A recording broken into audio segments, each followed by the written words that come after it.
You install and apply the NetApp RCF on cluster interconnect switches. Which two statements are correct in this scenario? Choose 2. Option A. The RCF file enables jumbo frames for all cluster traffic. Option B. The RCF file enables IPv6 for use by the cluster traffic. Option C. The RCF file enables flow control and is set to receive. Option D. The RCF file enables CDP to allow connected devices to discover the switch. The correct answer is option B, D. You have a node FOSS cluster.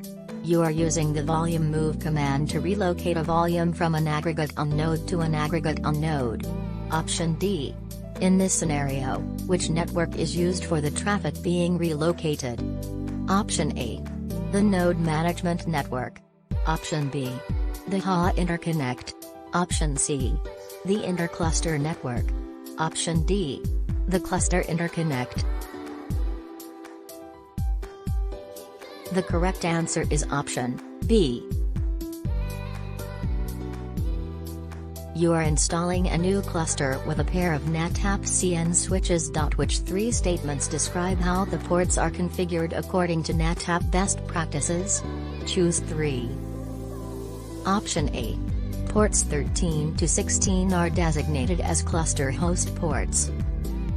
Option B. All ports have standard frames enabled. Option C. Ports 13 to 16 are designated as inter-switch links, ISLs. Option D. Ports 112 are designated as cluster host ports. Option E. All ports have jumbo frames enabled. The correct answer is option A, C, D. You are performing a non-destructive image upgrade of a CN switch. You verify that there are no path failures on the switch. What is the next step in this process? Option A. Run the write memory command. Option B. Run the reload command. Option C. Back up the current running image using the copy active backup command. Option D. Reboot the switch. The correct answer is option C,